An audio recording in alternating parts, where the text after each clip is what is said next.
Please say present if you are in the meet, okay? Arago. Present.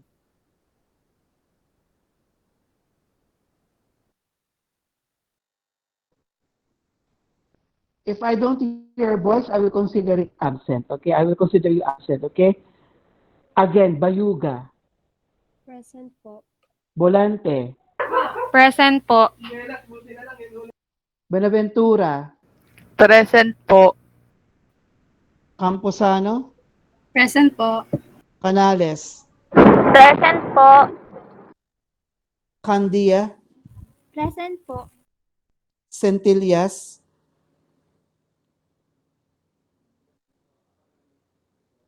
Centillas. Okay, absent. Dadovo. Present po. De la Cruz. Present Po. De Mayuga. Present po. Enyona. Present po. Padriquela. Present po. Flor de Lisa. Present po. Fraga. Present po. Francisco. Present po, sir. Galicia. Present po. Grantusa. Present po. Aral. Present po. Imbok. Present po. Haraza. Present po. Jema. Present po. Martinez. Present po. Mawili. Present po. May Kakayan. Present po. Mendoza. Present po. Monzales. Present po. Moreno. Present po. Orfanel. Present po. Peñola. Present po. Poso. Present po. Quisquino. Present po. Regahal.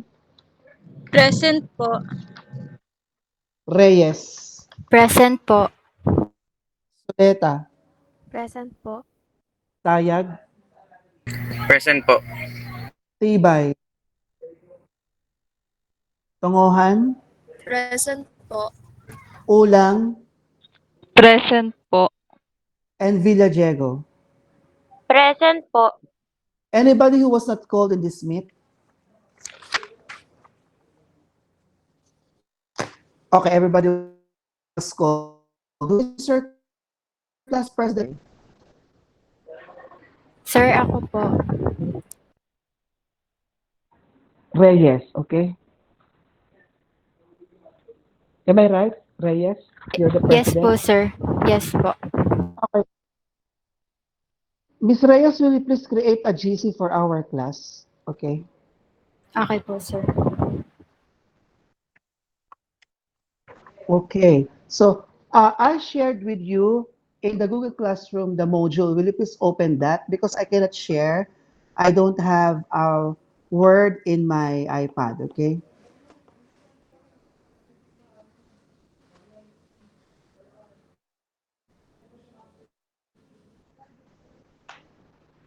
Everybody open your Word, your module. You can get that or retrieve the module from the Google Classroom.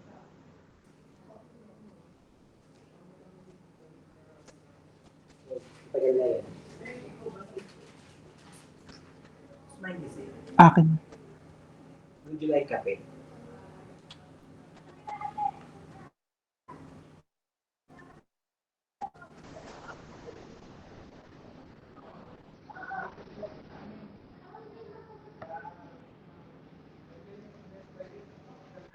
All right. Yeah, very good. Okay, so your subject with me for the first semester is Accounting Ed 16, okay? Accounting Ed 16 is a 3-unit subject, which means to say that every week, we have to meet for 3 hours. Okay. And in your case, we will be meeting, or I will be meeting you every Tuesday and every Thursday from from 4:30 to, sorry, from 4 to 5:30. Okay. So, but in our schedule, we are going to meet every Tuesday only. But in your case, I'll be meeting you Tuesday and Thursdays because we have to catch up with the missed days that we had, because I have just returned to work from September 1. Okay, because I was on study leave until August 31 and just returned to work uh, September 1. Okay.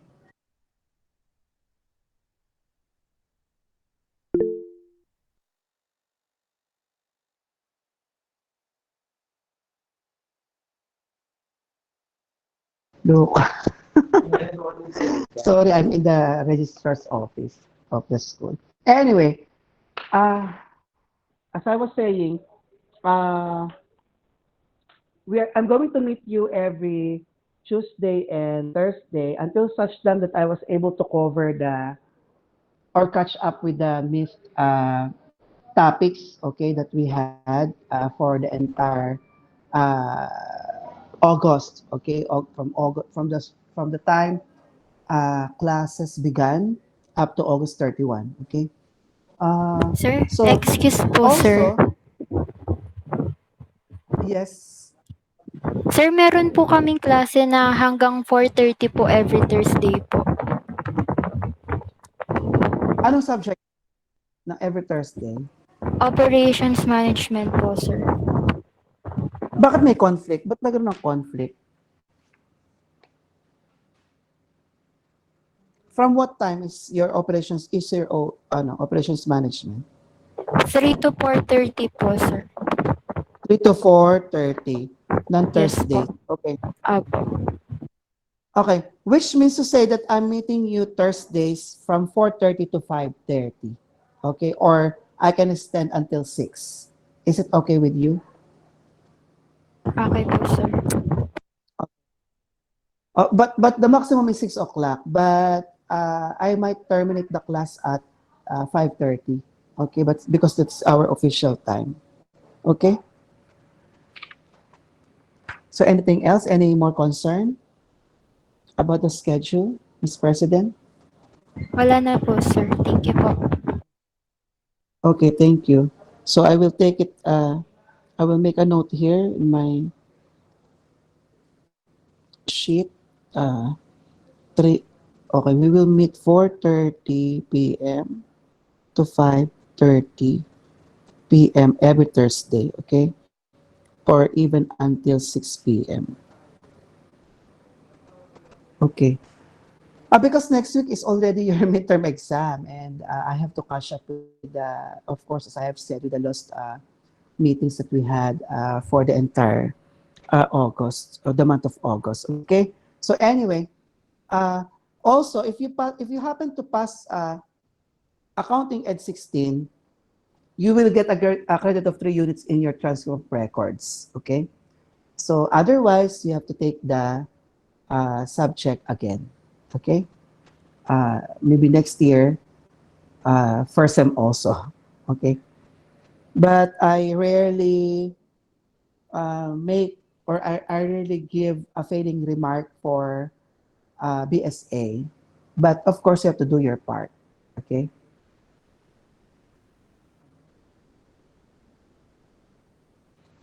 Okay. So, well, I will have to discuss with you Unit 1. It's about introductory concepts in Accounting Ed 16. The Accounting Ed 16 is the course. It's your course. Okay. That's the course code. The descriptive title is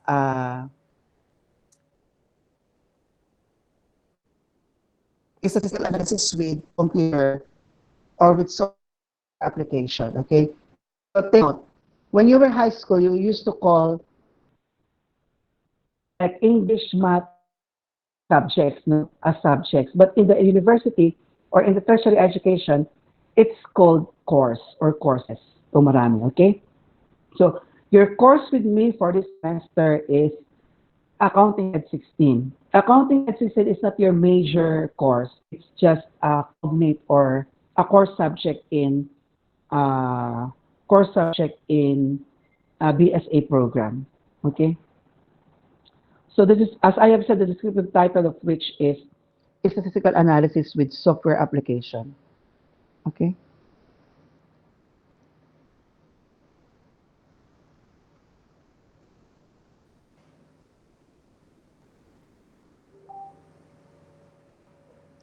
I'm sorry, I cannot share the module because I'm using the iPad. I don't have Word in my iPad.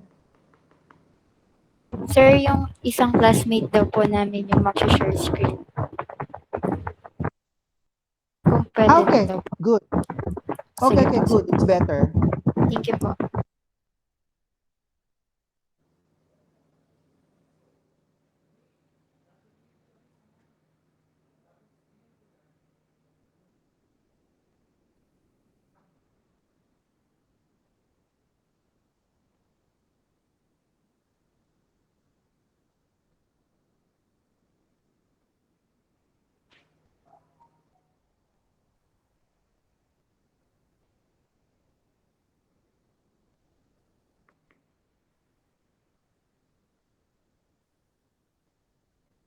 Who will share the screen?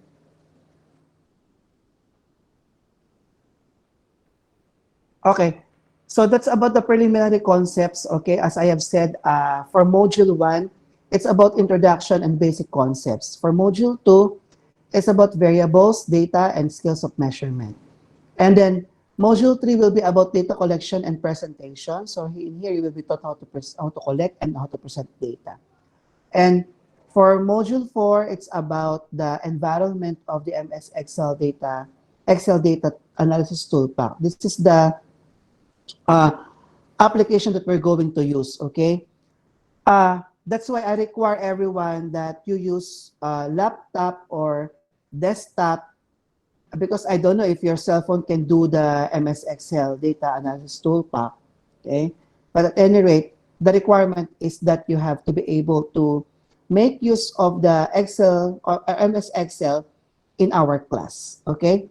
Because most of the time you will be using the toolpack to submit worksheets and to do your quiz and do your exams, okay? So it's a requirement. The second unit will be devoted to descriptive statistics. The descriptive statistics will be composed of the different measures. The module 5 will be about central tendency. Module 6 will be about dispersion or spread, okay? And module 7 will be about relative positions. Module 8 will be about association or the measures of relationship.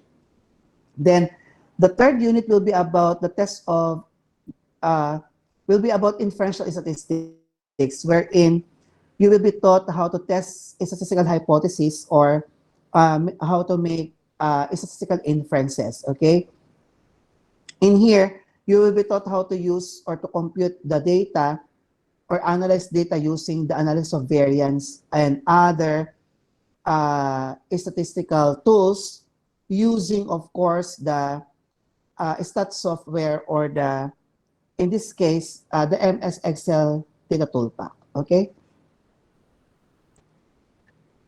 Okay, down please. Okay, I will not discuss that. Okay, for the course requirements, as stipulated in your handbook, term exam will be 40% of your grade. Now, where is the other 60% coming? It will be coming from the other requirements such as the formative test or the quizzes, which is 20% of your grade, recitation, 20%, worksheets, club set, homework, terms, or doing the survey operations for 20% also. So for a total of 100%. A survey shall be a final requirement of the course, but I don't think and I don't know how we do the survey during this period because we are still uh, not reporting to school face to face. But if we can do the survey using the Google form, then the better. Okay, so you will be doing the survey operations, your class and the other class, the BSA 21. Okay, so one for your class, one from your class, and one from BSA. So you start now. You start thinking now of on what to do or on what to work about in as a research or survey. Okay. All right. So we will begin with module one. We will begin with the definition of statistics.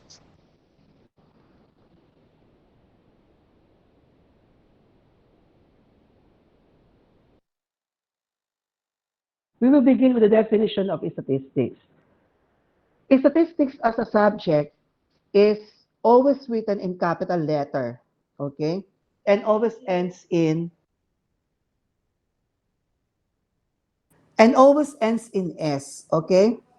So because it is a proper noun, so it is expected to be written in capital letter, and again, it is ending in S, but it is singular in meaning. So it may be plural in form, but the word statistics as a subject is singular in meaning. Just like physics, economics, okay? So these are politics, these are singular in meaning, but plural in form. Okay, you write it with S, but the definition or the meaning is singular. Okay, I will not discuss any more the history of statistics. You can just okay, because anyway, I will not include this in your exam. But I would like to concentrate on the definition of statistics. Statistics, as I may define it, is both an art and a science. Okay, I will repeat. You please take note, or you may jot down the definition of statistics. Okay, statistics to me is both an art and a science of collecting, presenting, analyzing, and interpreting data. I will repeat. Statistics is both an art and a science of collecting, presenting, analyzing, interpreting data. Okay? So let's dissect the definition of statistics. Okay? My question is, what do you think? What makes statistics an art and what makes it a science? Why do you think I define statistics to be both an art and science?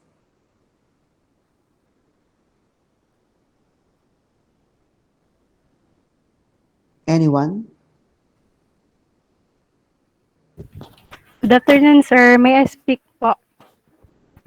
Yes, Miss Camposana, Um, am I right? yes po. Kaya po siya natawag na art and science po. Kasi po yung art, di ba, marami po siyang data or marami po siyang pwedeng ma-interpret dun sa data na yun. And Will you kaya please po siya, speak, Miss Camposana, excuse me, Miss Camposana, will you please speak clearly? okay po, sir.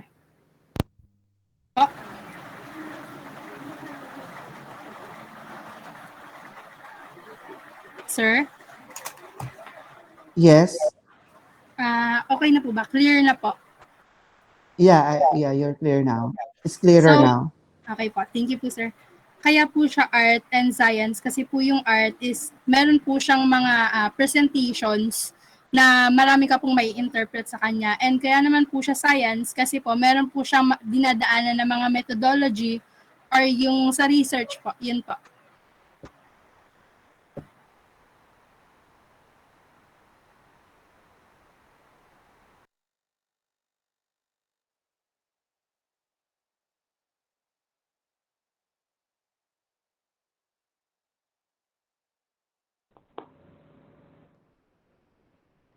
Miss Camposana again, because I did not hear the last few words because you got choppy. Saan pa ako naputan, sir? Nawala si Miss Camposana. Hello po? Sa science. Sa science.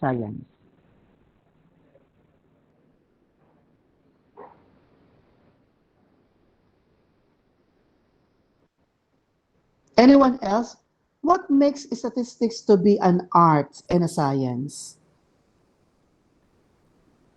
O yung munang science, kasi madaling explain kung ba't sa science. Why? Why do you think statistics is a science? Sir, may I speak po?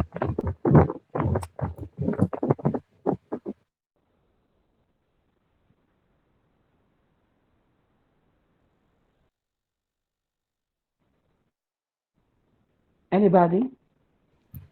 What makes statistics a science? Sir, may I speak po? Yes, Reyes. Kaya po tinawag na science din ng statistics kasi po gumagamit po tayo ng mga systematic methods po para makakuha po tayo ng data po. Then tinatawag din natin siyang art kasi para ma-apply natin yung mga methods na yun, yung mga systematic methods na yun, kailangan po natin ng skills po para mas maging accurate po yung data na makukuha po natin. Medyo naging choppy. Ba't naging choppy? Ako ba may problema o kayo sa connection? Sir, kayo po, naglalag po kayo. Naglalag ako. Opo, sir. Putol-putol po kayo.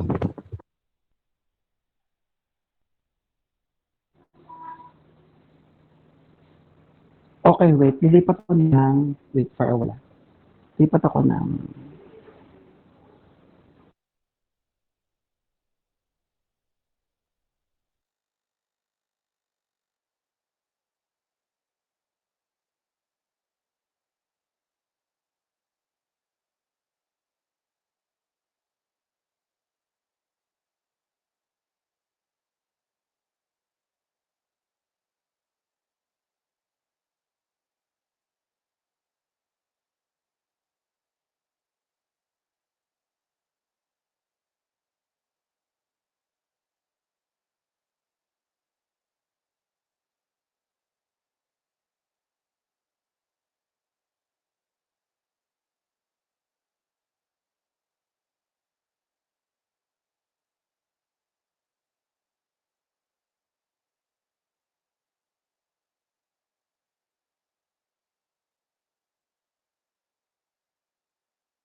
Mr. President, is my connection better now? Opo, sir. Okay. All right. As I was saying, wait. Okay. As I was asking, what makes statistics to be a science? Okay, so science muna kasi mas madaling explain ko ba siya science, okay?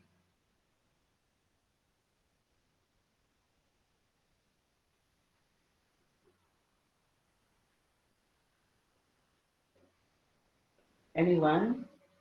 What makes it a science? What makes statistics a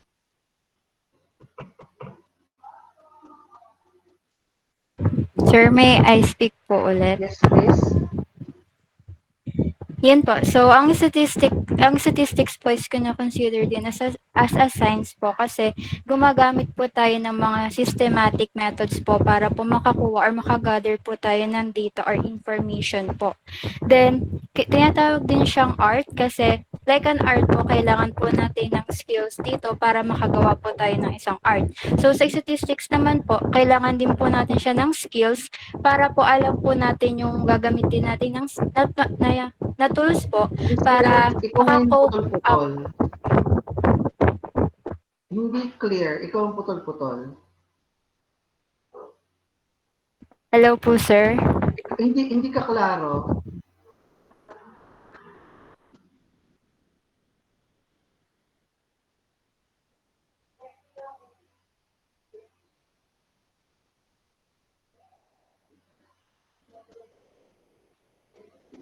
Hello po, sir.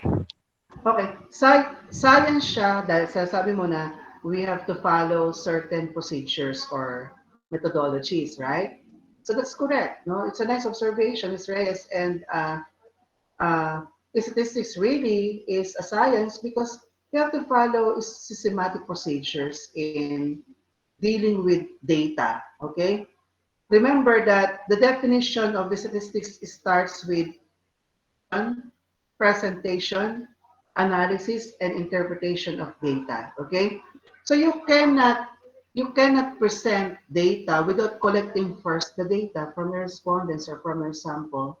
Okay, so that's why it's a science. It has to follow scientific procedures in data collection. Okay, so you have to collect data first before presenting the data. Then after presentation of data or organization of data, you can analyze the data that you have collected and presented. Then after the analysis, you may interpret the data. Okay?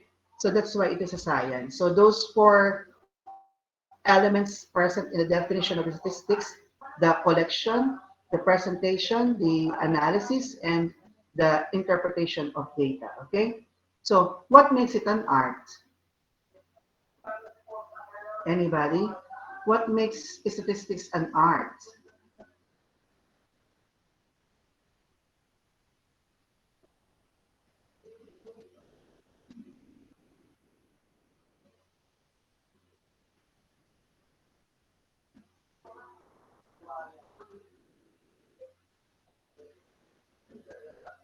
Anyone? May I speak po, sir? You may. Ayan. So, ano po, I think yung statistics po is an art. Kasi sa pagkakaintindi ko po sa science is parang knowledge po siya. Pero yung art naman po, for me, is like the application of that knowledge. Kumbaga, we use our skills po and knowledge Application. sa statistical tools po para makapag-gather po ng data. So, it's about application po. Okay, so that's a nice observation. Okay. Uh, it is an art because we're going to make use of our skills, okay, or knowledge in data collection. Okay. So art, meaning you can apply any skill that you know in data collection. For example, how do you want to collect data from your respondents? You want it to be collected like doing the interview, or by observation, or by experimentation, by registration, or by simply giving out questionnaire checklists to your respondents. Okay? So that's about data collection. What about on data presentation? So you can make use again your skills or your art or your technique in data presentation. You may present your data using, for example, text only. Okay? Or you may use the tables or the graphs or a combination. You may use the table and the text, textual presentation. You may use the graphs or the textual presentation, or you may also combine the three. You may present the data using your tables and graphs, and at the same time, you have your textual presentation of data. Okay? And on the analysis of data, again, you can also make use of your skills in what particular statistical tool or treatment that you're going to apply in data analysis, okay? Uh, because we just cannot apply the type of test that we want to analyze, that we want to use in data analysis, okay? The type of test that you're going to use or the statistical tool that you're going to use in analysis of your data would depend on the nature of data that you have on hand, okay? That I will teach you in the latter part of the module. You would know when to use a particular test or a particular uh, statistical tool if you have this type of data, okay? So again, you're being your strategy or your art, you're being skillful in data analysis will be tested in, of course, in applying some or the appropriate, should I say the appropriate statistical treatment, okay, or tool in the data that you collected, okay. And of course, the last element there in the definition of statistics is the data interpretation or interpretation of data. Okay. In again, you can also make use of your skill here on how you're going to interpret data, because you may be presenting data similar with the other students or with your other classmates. Okay, you may collect data same with your classmate. You may collect data like doing the interview, okay? Or you may collect data, same thing with your classmate, like distributing questionnaire checklist. You may also present data similarly with your classmates, like the use of tables or graphs and or the combination of textual presentation, but your interpretation of the data that you gathered may be different or you may differ in data interpretation. The interpretation of Ms. Mikakayan may be different from the interpretation of Ms. Reyes, which is also different from the interpretation of your other classmates. Do you understand? Do you understand? Yes Yes po. po, sir. Yes po. Yes po, sir. Po. Okay, so again, we can define statistics to be both an art and a science of collecting, presenting, analyzing, and interpreting data. Okay, meaning the study of statistics is nothing less but dealing with data. Okay, and when you talk about data, you may be talking like about whether you have qualitative data or quantitative data. Okay, so that I will discuss later. Now, for the application of statistics, will you please move down the module? Okay, thank you.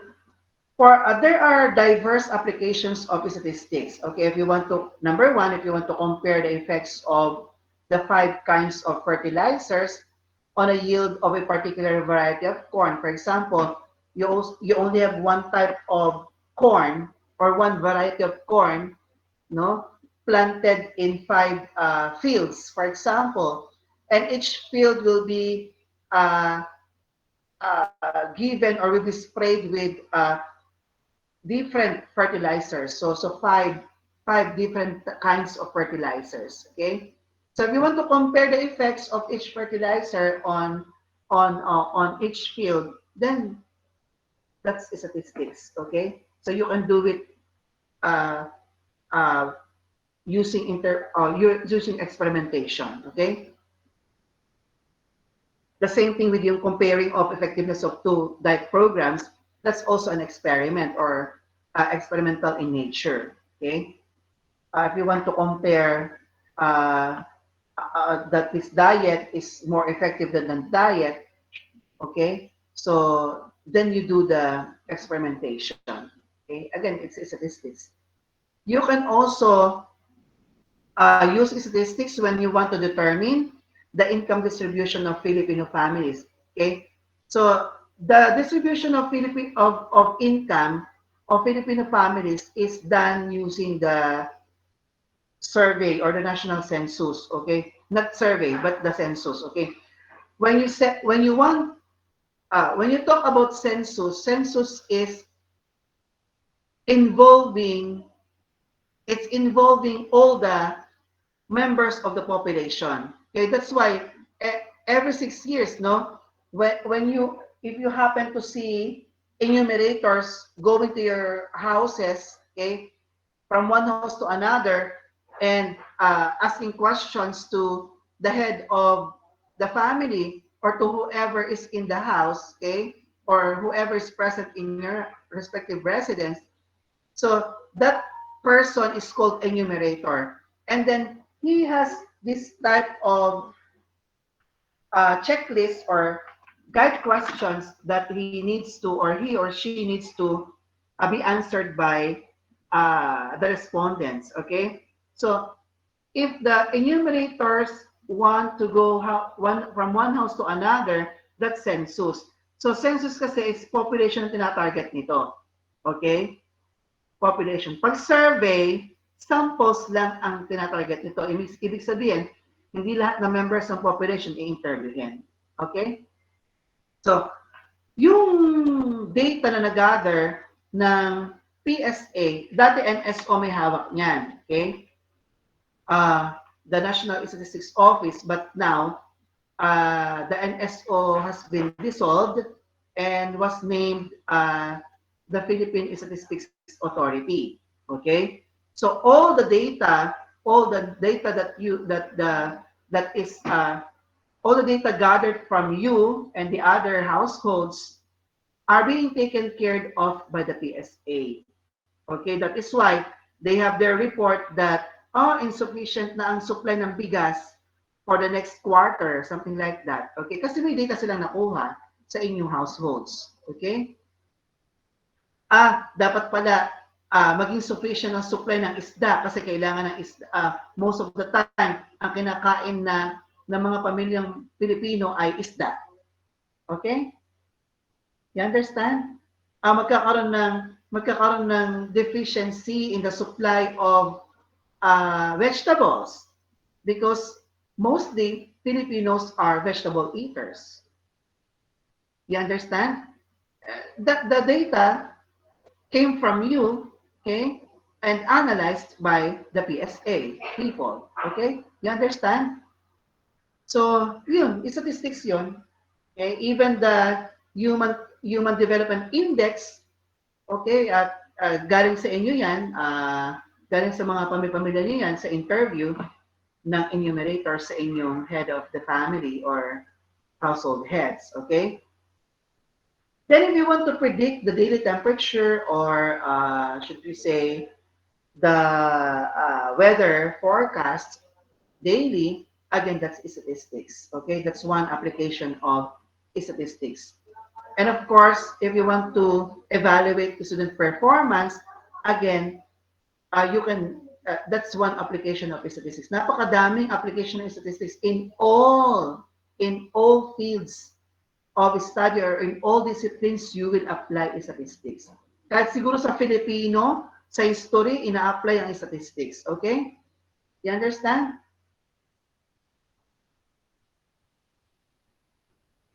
Am I followed? Yes po, sir. Opo, sir. Okay. Next, please move down the module. There are two branches of statistics or two areas. These areas are divided into descriptive and inferential. Now, what's the difference between the two areas of statistics or two branches of statistics? Now, the descriptive method or the descriptive statistics will deal more on the techniques that is used to organize or summarize, present, analyze data, okay, that you have on hand. So when you want to organize, di ba, nag-collect ka ng data, di ba, nag-collect ka ng data from your respondents. If you want to organize the data or summarize the data using descriptive statistics and then present it or analyze the data, then that's still descriptive. Okay? Meron kasing meron kasing analysis part ng statistics na descriptive pa rin, pero pagdating sa ibang analysis, magiging inferential na siya. Okay? So saan ang demarcation ng descriptive sa inferential? Pag ikaw ay nag-draw ng generalization or ng hypothesis from the population, okay? From the bigger group, from the larger group called population, if you want to draw a generalization, for example, I want to draw an inference about BSA students, okay? I want to say that, I want to conclude, no, not conclude, sorry for the term. I want to generalize that, or I want to infer that the scholastic performance of BSA students is very good. Okay, it's a generalization. It's a statistical inference coming from me. Okay, the scholastic performance of BSA students is very good. Okay, so are you part of the population? Yes po. Yes. Yes po. Okay, you're part of the population. Now, I don't want to deal with the population. I want to deal with a smaller group called samples. Okay? So what I'm going to do is I will draw samples from the larger group called population. For example, I will draw a little from first year, a little number of students from second year, a little number of students from third year, and the same thing with the fourth year. Okay? Itong mga nag-gather kong konti-konti from each year level, these are called samples. Remember, we have to draw the samples from the population without bias, or we have to do it randomly. Okay? I will teach you the different types of random sampling procedures. Okay? Later. Okay? Now, so that the generalization might be valid. Okay? Kasi pag ako ay nag-infer, pag ako ay kumuha ng samples na may bias, yung generalization will be invalid. Bakit? Kasi may bias na ako eh. For example, ang gusto ko lang kunin yung mga graduates ng, kasi mga first year, for example, kukunin ko lang yung mga graduates ng, mga honor graduates ng high school, ng senior high school. Natapos ang first semester, kukunin ko lang yung QPA ng mga, for example, QPA like 1.4 or 1.5 pataas or 1.5 or better lang kukunin ko. Eh syempre, di ano magiging mangyari, ano magiging resulta ng aking study? Eh di very good ang inyong scholastic performance kasi may bias. Pinili ko lang kasi kung sino matataas ang QPA. And it might be great, more than very good. It might be excellent already because I chose only those students whose QPA are 1.5 or better. Okay? So, invalid yung generalization ko kasi may bias yung pagkuha ko ng samples. Now, for my statistical inference or hypothesis or generalization to be valid, I have to select samples from the larger group called population without bias or randomly. Okay? I will teach you how to do that. Okay? In our next topics.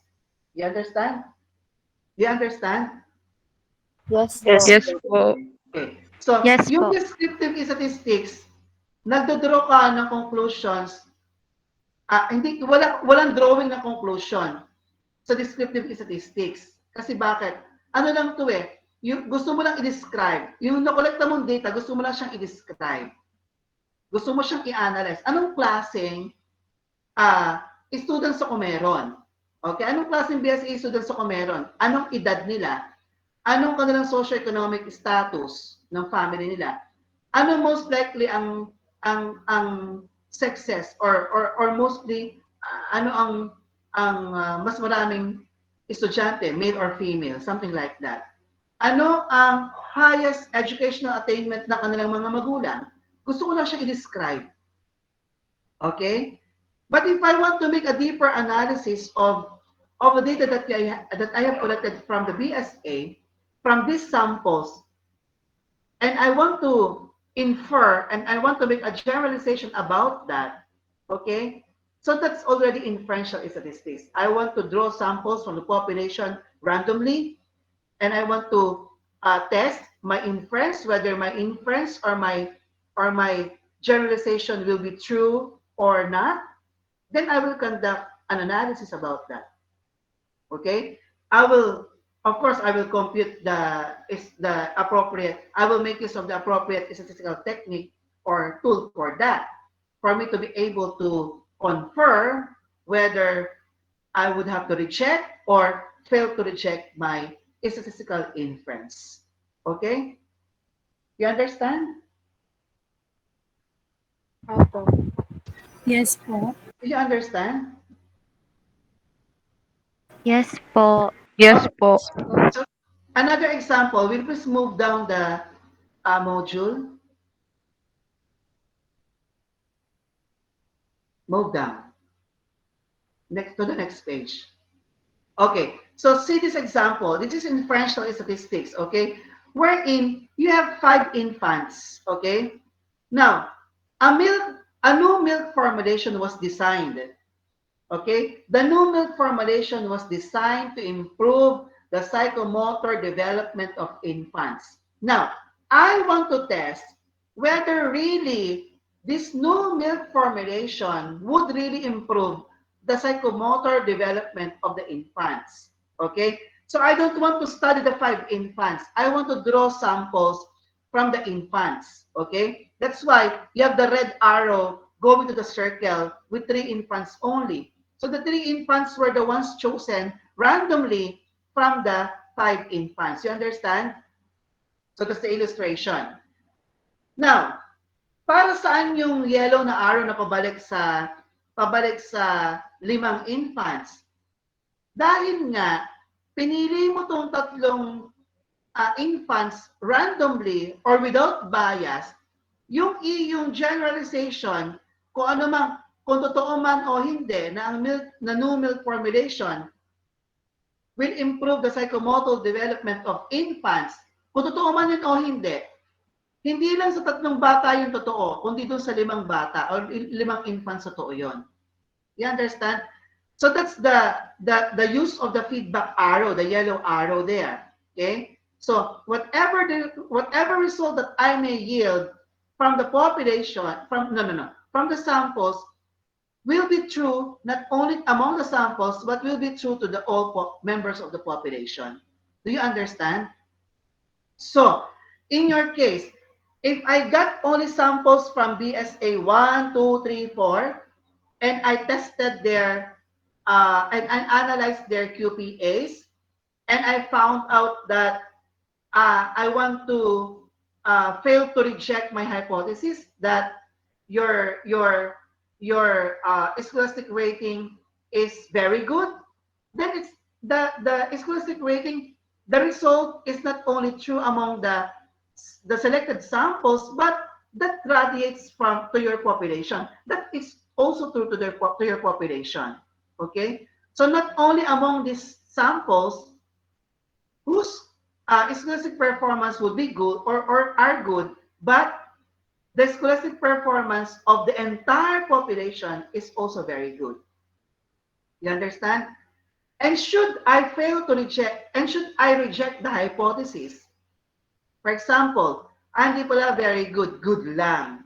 Hindi nyo pwede sabihin na, hindi naman ako naging sample hindi naman ako nakuha ni sir, hindi naman ako na-draw na sample So, hindi turo sa akin yan. Remember, it's a generalization. Okay? You understand? So, whatever result that you may yield from the selected samples, remember that the samples are taken from the population, and whatever result that you may get from them is not only true to the samples, but true to the entire members of the population. You understand? Opo. Yes po, sir. Am I clear? Am I clear? Please let me Yes know if I'm po. not clear, okay? So, dapat maintindihan nyo ito kasi i-apply nyo ito sa pag nagkanda kayo ng research nyo, ng thesis nyo, i-apply nyo to, pag-draw ng sample from the population. And if the drawing of sample from the population has bias, then your generalization will not be valid. Okay? The result of your analysis will be affected. Okay? That's why you have to carefully select samples from the population. Okay? So next, please.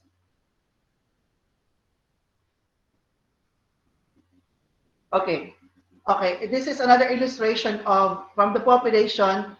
You see the bigger circle, the blue one. Then you have the smaller circle, the green one.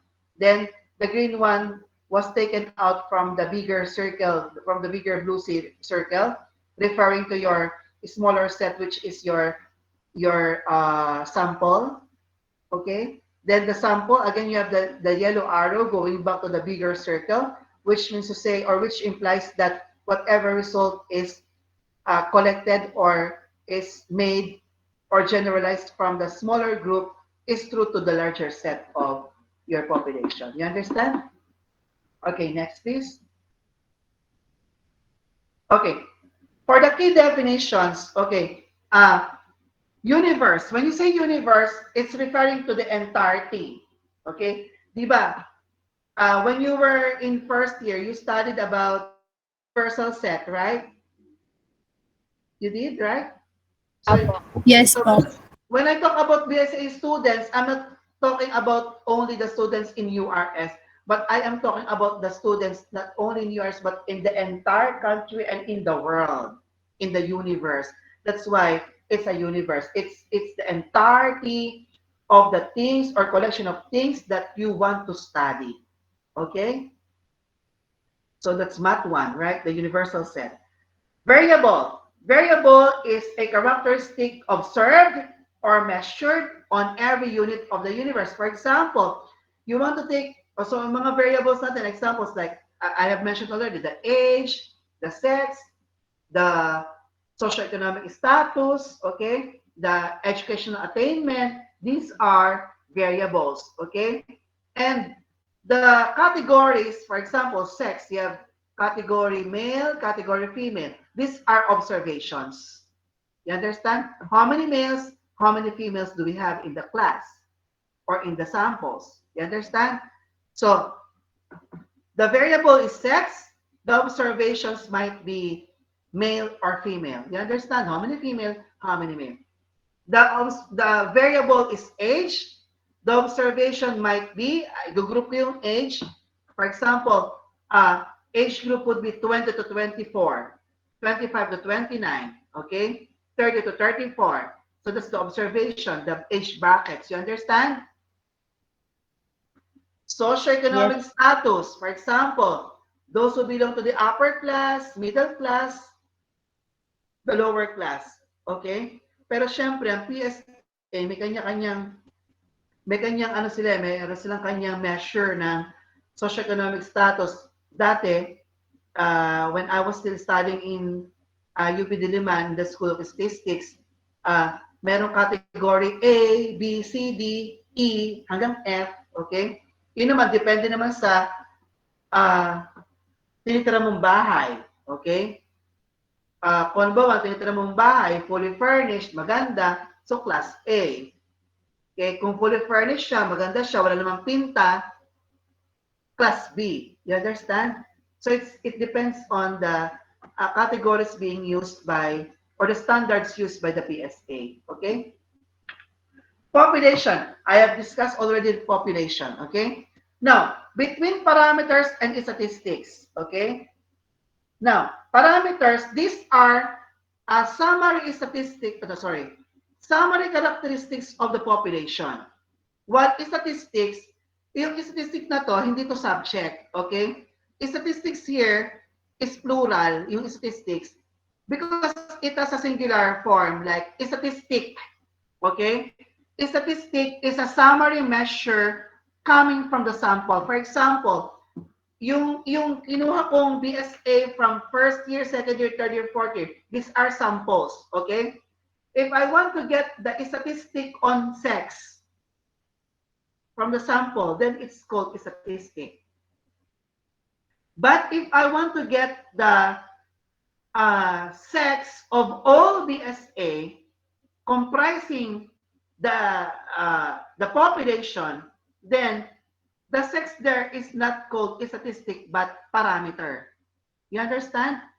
It's a summary because the parameter is a summary characteristic of the population. Clear?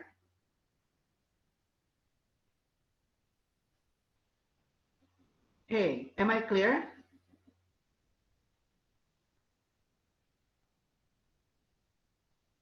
This 822, am I clear? Yes po, sir. Opo. I want to get the age, the socioeconomic status, the educational attainment of parents of BSA students. Okay? And I want to summarize these statistics. How do I call this summary? Statistics. Is it parameter or statistics?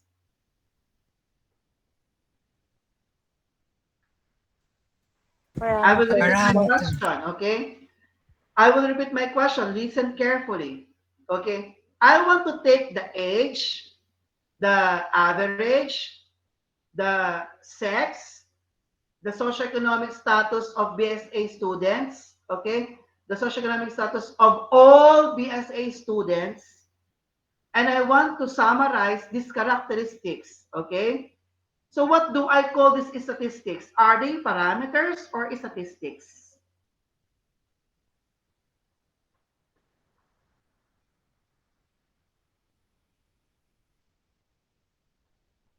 Anyone? Sir, parameters po. Parameters. Why parameters, Ms. Reyes?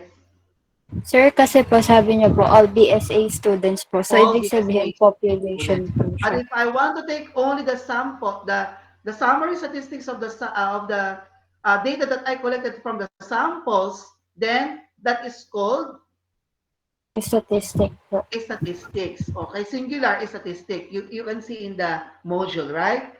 Okay, will you please move down the module?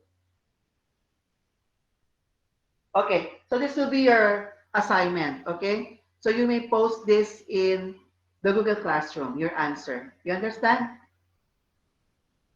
Apo, sir. So, okay, next please. I think it's second module already. Okay, so I will discuss the second module next meeting on Thursday, okay? So our topic next meeting will be variables, data, scales of measurement, okay? Am I clear? Yes po, sir. Okay, will you please open your camera for the picture taking?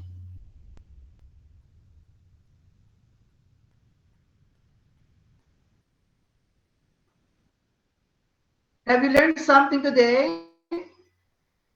Yes po. Yes po. Yung totoo? Yes Meron po. po. Or Opo, sir. naka-open, po. or naka-open lang kayo, naka-online lang kayo pero hindi kayo nakikinig? Yung totoo, did you learn something today? Yes po, sir. Po. Yes, sir. Okay, again, if you learn or if you did not learn, it's not my problem, okay? I taught you today, okay? And you should learn something today. You understand? Okay, so let's have the picture taking, everybody, everyone, please make a smile. Take a look at the camera and smile for the picture. Ready? 1, 2, 3. Okay, another one. Wait for example. Wait for a while.